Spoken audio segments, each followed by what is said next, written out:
Hey, hey, hey, it's that time again. Super excited. I am working to do a double take tonight on Periscope and Facebook Live. How you guys doing out there?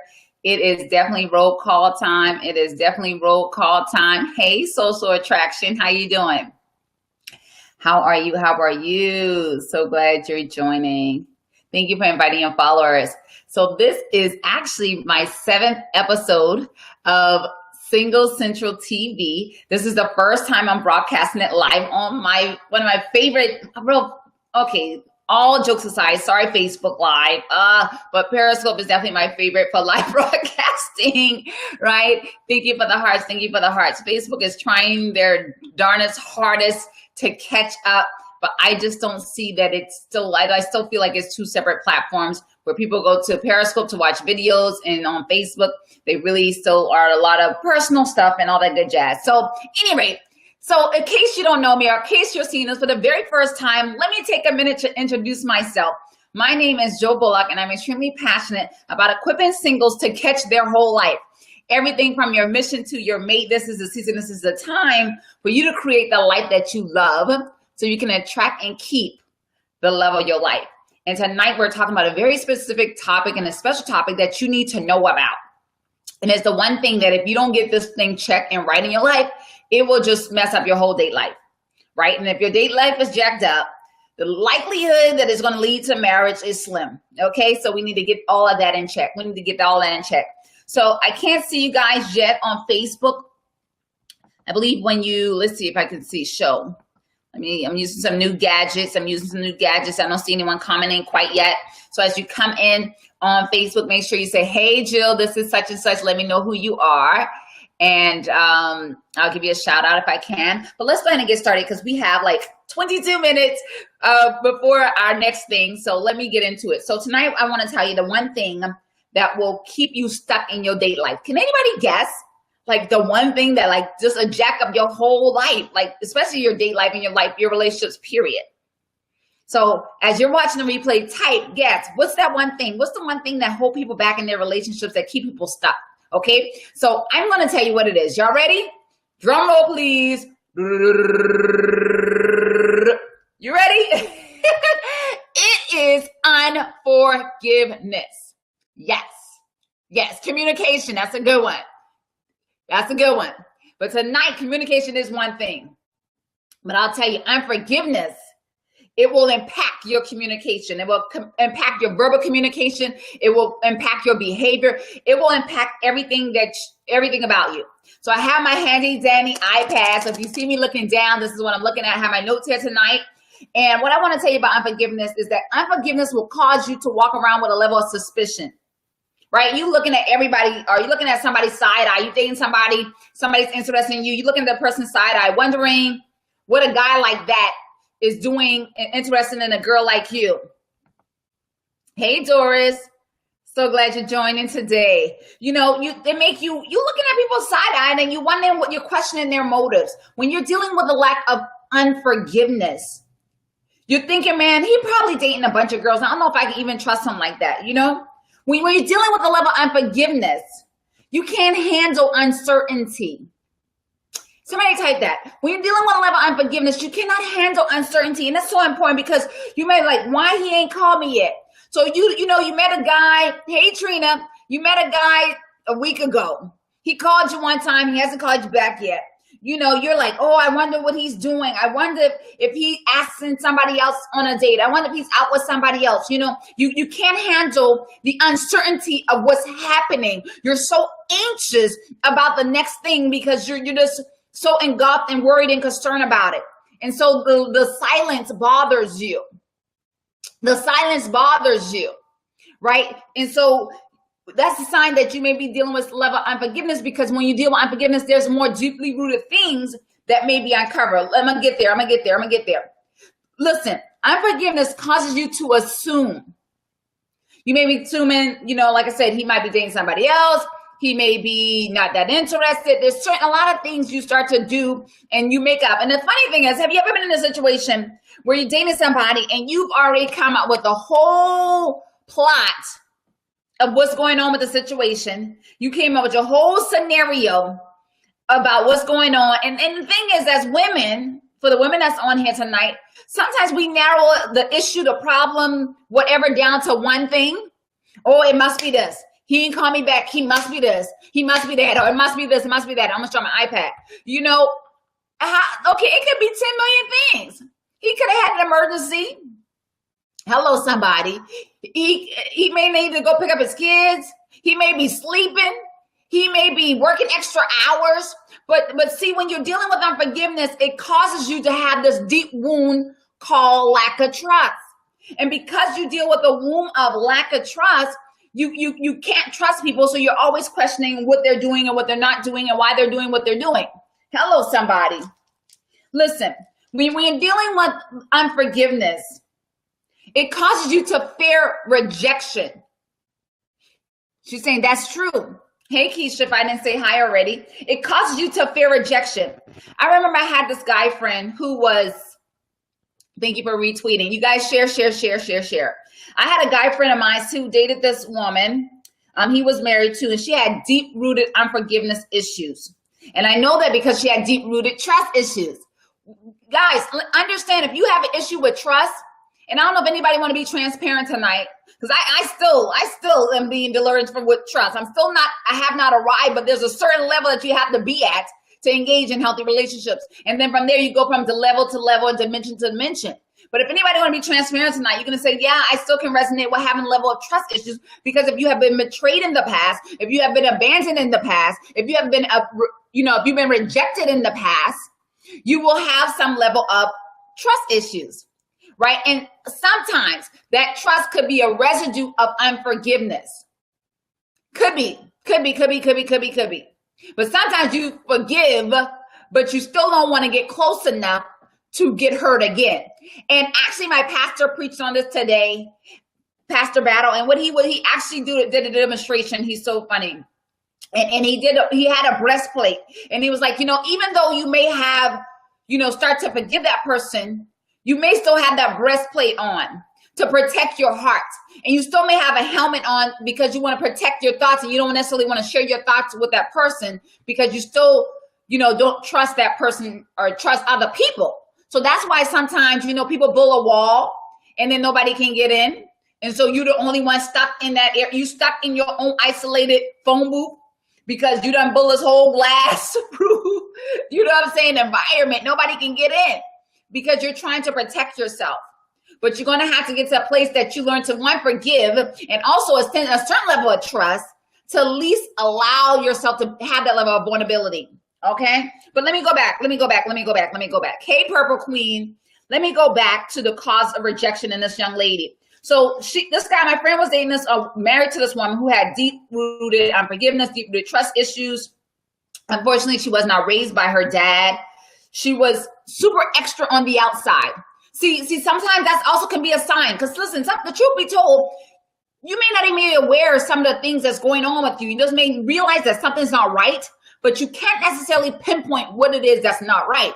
So sometimes if you find yourself being super, super duper extra on the outside, then I want you to examine, is there some emptiness? Is there something missing on the inside?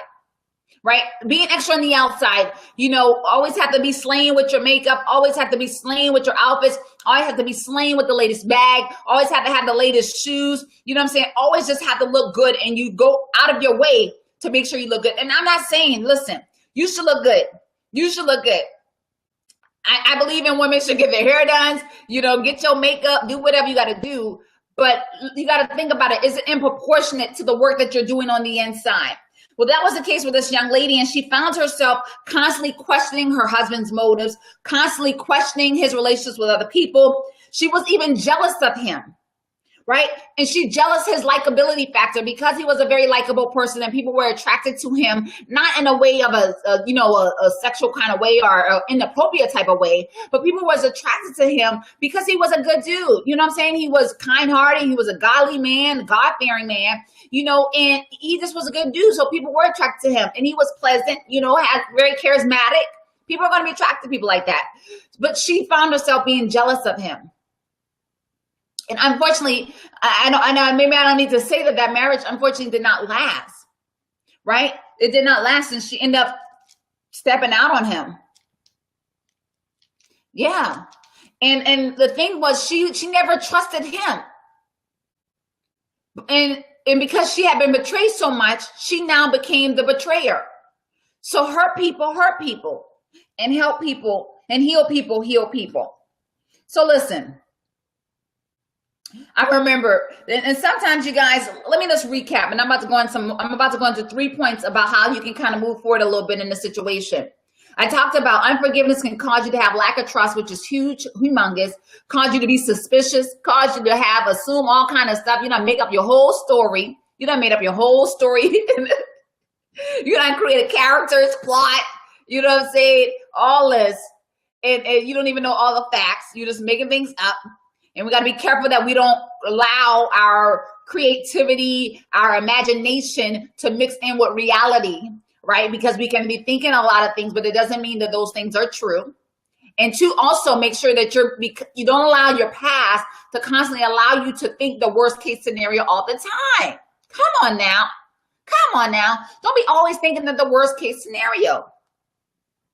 So I remember I was dating this guy, and he would always tell me he wasn't no good for me, but I wasn't even no good for myself at the time, quite frankly. But one thing I can remember, one thing that I did take from that relationship, he would always tell me, he would be like, you know, Jill, chillax, relax, chill out, relax, you know? And what he was telling me is because what I found myself doing is awesome because I didn't trust him. Well, for good reason, but still. Can you guys hear me on Facebook Live? I didn't even try to test that. I didn't even see if I can hear you. I should have asked that a long time ago. Nobody typed they couldn't hear me.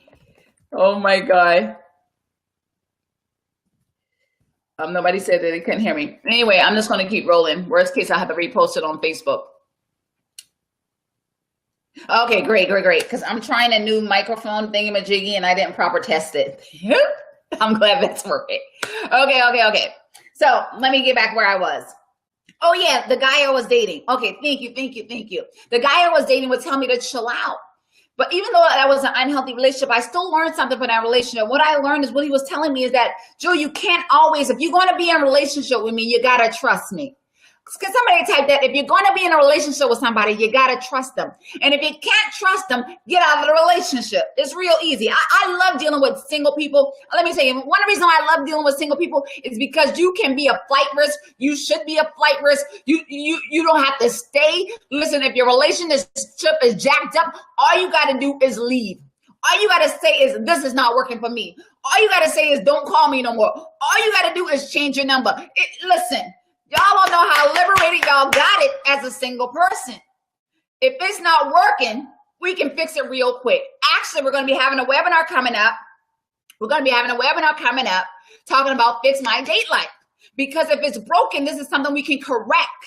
Now, I ain't even talking to married people because it's single-centric TV, okay? So that's one thing I totally love, and we're going to have to take advantage in this season. So if it's not working for you, we need to figure those things out. Because the truth of the matter is, if you can't trust somebody, whether you're newly dating that person or whatever, you're going to become that nagging woman. And nobody wants to be with a nagging woman. That's what thus saith the Lord. It says that a man will rather be on the rooftop than to be with a nagging wife. He'd rather be on the roof, like chilling. Listen, in some parts of the country, it gets like 40, 50, 10 negative degrees. He'd rather be on the rooftop than with somebody who's nagging him, constantly questioning his motives and questioning his integrity. And I just want to pause here and I want you to think about your last relationship. Were you that nagging wife? Were you that nagging woman?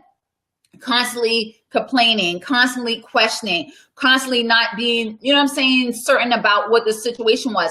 And if that's the case, you may be dealing with unforgiveness from another relationship. And even if you've gotten to the place that you forgave that person, you got to learn how to trust again.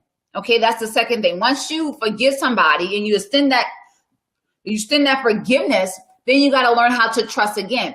You got to learn how to trust yourself. You got to learn how to trust other people so you can engage in healthy relationships. But in that, you always have to walk in a level of wisdom. So today, the pastor was also sharing, I'm going to steal his story. It was an amazing story about a snake. And he was saying that a man was walking down the street and he saw a snake. And the snake was like, man, help me, help me, help me. And the man's like, what is going on? Like, this is crazy. I don't know if I'm hallucinating. Something ain't right, but I just know a snake is talking to me, talking about help me, help me, help me. And I'm like, what's going on?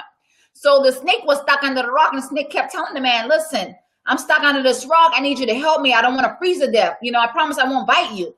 And the guy was like, oh my God, what am I going to do? I can't go back home and tell my wife this because she's going to be like, something wrong with you. How are you talking to a snake? Like, snakes don't talk.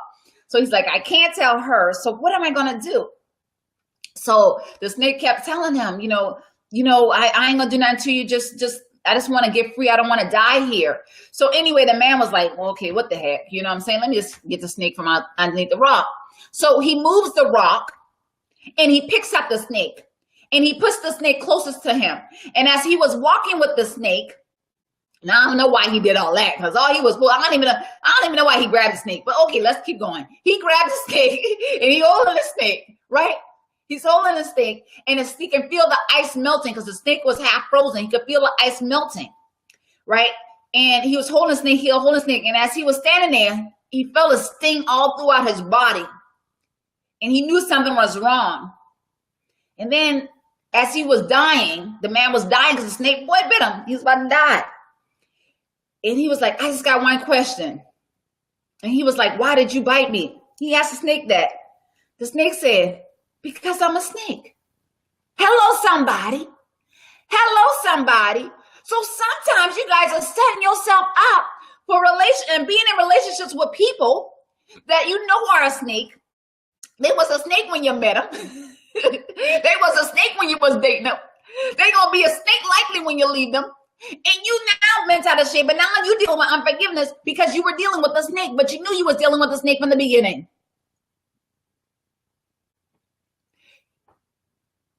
You knew you was dealing with a snake from the beginning.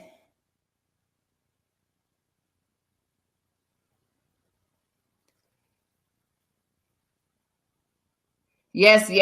Definitely a red flag. Definitely a red flag. Listen. So I just want to tell you, you guys got to be mindful too. Don't allow yourself to get in situations with people that you know ain't right. Let me give you an example of what that looks like on these streets. How are we doing on time? Got 6 minutes. Okay, what that looks like in these streets is you're dating somebody, right? Or somebody's approaching you, but he's married or she's married. What this looks like is somebody saying, they want to pursue you, but they already got a girlfriend. They already got a boyfriend. Okay, so you playing them and you want to be in a relationship with me. No. We ain't going to do that. Okay, so that's an example of that person being a snake. And a lot of times they reveal to you that they're a snake. And even though they say something with their words, you need to tell them to come with it with their actions. We have some people commenting on Facebook. Let me just go here and see what folks are saying. I missed her. She said, redirect them home. Okay, go home. Thank you, Christian. Go home. We ain't got time. We ain't got time. All right, you guys. So once you first, even before we get to number one, don't allow yourself to get into relationships. Don't allow yourself to get into relationships with a snake. That's the ground rule. What about when they don't tell you? Thank you so much, Jennifer. I'm so glad to see you. Thank you for inviting your followers and sharing on Twitter. Thank you, Keisha, for inviting your followers and sharing on Twitter. Well, sometimes they won't. But if you listen with your eyes, just as much as you're listening with your ears, and if you listen with your heart, just as much as you're listening with your ears, you will be able to find out. You will be able to find out because people will reveal their truth to you through their actions. When people are out to impress you or when people are out to deceive you, they can do that through what they say. But you got to be like, nah. You got to be like from the people we're from Missouri. You got to be like, show me. I got to tell you guys this real quick. I hope I'm not late for my 8:30 call, but I got to tell you guys this real quick. I remember because like I told you, I got to the place that I had forgiven. I'm at the place I forgiven, but still my trust barometer when I was dating my husband wasn't huge. It wasn't huge. My trust barometer was short, right? It's increased over the years. I don't think it's still at full capacity. Just to be real transparent, it's still not at full capacity. Right. So my trust barometer was very limited. I forgave all the people that hurt me. I forgave myself, all of that. But my trust barometer still was kind of, it was about a third. It was about a third at the time.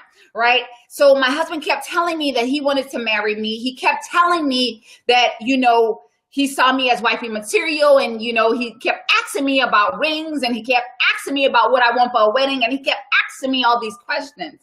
So one day I told him, because I would just blow him off, because I was like, I hear you, but like my mother always told me, believe none of what you hear and half of what you see. Can somebody type that today? Believe none of what you hear and half of what you see, right? That you kind of sometimes got to go with the trust but verify method. So he kept telling me this. So I really didn't want to allow this to resonate in my heart, because I didn't want to get my hopes up high. I didn't want to hang on so highly to his words and thinking, oh, he's going to marry me. Because you know what? The reason why I couldn't believe that, you know why? The reason why I couldn't take that and run with it like it was the gospel is because I didn't have a ring. Okay. And it's because I did not have a date. So one day we were at Red Lobster, which is still one of my favorite restaurants. I haven't been in forever. Well, one of my favorite chain restaurants for sure. So anyway, I drew a picture because he kept talking about this. He kept wanting to engage with me with this dialogue, but I was not interested in the conversation because I wanted him to show me what he was talking about. And so one day I told him, I said, Kelvin, if you're really serious about this whole relationship thing, if you're really serious about this engagement, if you're really serious about this whole marriage thing, let me tell you what's required for us to keep engaging in these type of conversations. You need a ring. I drew a picture of a ring, and I say you need a date. Okay, because see what happens is sometimes when you're in a dating relationship, right, you may even go ahead and start to think the relationship is going one way and the relationship's not going that way because you already in your mind that went to the altar. You know what I'm saying? You already got your dress. You done got your whole wedding party. Okay, shotgun wedding, all this type of stuff. You're already doing all these things, but at the same time, he has not made that commitment, or she hasn't made that commitment. So what I want to tell you is you got to make people prove themselves through their actions. Let me say these last 2 points, and I got to get off here. I got 1 minute. If you're dealing with level of unforgiveness, once you extend, hold on. Let's go back to number 1. Extend forgiveness. And the key thing about forgiveness, the key word is give. Don't you know that the word give is associated with gift, right? The word give has to do with a gift. So you're giving this person a gift. A gift is often undeserved. They don't do anything to earn it. They don't do anything. You know what I'm saying? It's something that you give out of your heart. It's something that you just give, like God has given us the gift, right, of his son and the gift of salvation and redemption. We didn't do anything to earn it, right? Okay, so you got to give them that gift of forgiveness. Try to understand their perspective, understand what happened with them, what were they thinking on their side. And then lastly, look at God's golden rule rather than man's golden rule. Man golden rule says what? Man golden rule says treat other people like you want to be treated, right? But God's golden rule goes so much deeper. God's golden rule says, that you are to treat other people as God treats you, right? Because God says, he says, who's on the scope? Who's on the slide? He says, Tiara, when you violate my law, I forgive you. I don't ask, no questions asked. I forgive you, right? And I forgive you time and time and time again, countless times. So the God is saying now that you are to extend that same grace. You extend that same love that I extend to you to others. Because what the word, thus saith the Lord, is that if, in order for God to continue to give you grace and in order for God to continue to extend you love and to cover you, you have to be willing to do that to other people. The one last thing he says, and I got to get off. So you're saying amen. Listen, one last thing I have to say, and I have to get off, is that you have to get to a place that you're willing to forgive other people, because God says that you should forgive other people, not 7 times, but 70 times 7. 70 times 7. And it's not always easy, but it's always necessary and always worth it. Because you holding on to unforgiveness is like you drinking poison and expecting somebody else to die. You hold on to unforgiveness. It's like you think somehow you're trying to punish the other person, but you're the one that's being punished because you're the one hurting. Okay, so you gotta have to release that. You have to release that. You have to release that. Oh, one last thing. I keep saying that. I sound like a pastor preacher, huh? Okay, one last thing is it was this one lady who had committed adultery. It was this one lady who had committed adultery in the Bible. And they was about to have a rock throwing ceremony. Like, yeah, they was like, this chick, she not going to sleep around with somebody else, and she married. She knows she wrong. So we about to have a rock throwing ceremony, and we about to stone her to death. She deserved to die. Come on, y'all. Y'all know when people do something wrong, somebody violates you, when they violate your friends, when they violate your family, you want to take out revenge. You want to find a way to get back at them, right? You don't want to take no for an answer. You want to find a way to like make this person pay for the wrong that they've done. Come on, I've been guilty. One hands up, two hands up. I would stand up if I would not be at the frame of the camera. Okay, that's what oftentimes happens. But listen, God was like, hold on, let's do this right. Y'all, we about to have rock throwing ceremony. Let's do this right. Everybody line up. Now I want the person who is without sin to go ahead and cast the first stone. Who that gonna be? And he be like, hold on, let me write this down. In case y'all forgot, let me somebody try to step up. He be like, oh no, let me show you your rap sheet. Somebody else trying to step up. Oh no, let me show you your rap sheet. So rather than it being a rock throwing ceremony, according to as my pastor was sharing it today, right? Rather than it being a rock throwing ceremony, it became a rock dropping ceremony. So they started to drop the rocks. And it was like, listen, man, I got so much. My track sheet is so long. I'm just going to go ahead and let this go. It ain't even worth it. Ain't even about that. Look, it matches my shirt. Ain't even about that. Let me help. Forgiving others doesn't release others, but it releases us from that bondage. Yes. Hello, somebody. All right, you guys. That's what I got for you guys today. If you have comments, post the comments. We have we're getting ready for the She's Fire Conference. Oh, my God. If you have not already, I'm going to give you guys a free gift for showing up today. If you don't already have my free gift of the 13 things you should do to prepare and position yourself for marriage, go to tinyurl.com/sexlesssingle to get it. Hey, Raven, if you don't have my 13 things you should be doing to prepare and position yourself for marriage as a sexless single and to help you be sexless single, go to, I don't even think the video talks about the sexless single, but the 13 checklists talk about 13 things you should be doing. Okay, so prepare and position yourself for marriage, and it's at I think I can type it myself. I gotta get off. I can see it. That's so funny. Okay, tinyurl.com/sexless-single. Okay, let's see if I can highlight my own comment. No, I don't think I can. Oh yeah, it did highlight. Okay, you guys, I love you guys. Thank you for joining. This is episode 7. We have one more episode for Single Central TV, and then we're going to be on break until next season, which next season is going to start in July. So make sure you're here for the season finale. Make sure you share this. Make sure you share this. Make sure you share this. Make sure you comment. Make sure you like my page. Make sure you're following me. I thank you guys for coming in. I thank you guys for the heart party. I'm glad I was able to get on Scope. I'm glad so many of you guys jumped on Scope and catch this broadcast. My Scope life has been kind of shady, so I know you guys are kind of in and out. I gotta go. I love you guys. Until next time, be blessed. Thank you so much for joining. Hey, Amika. Hey. So glad you joined. You guys have a blessed day.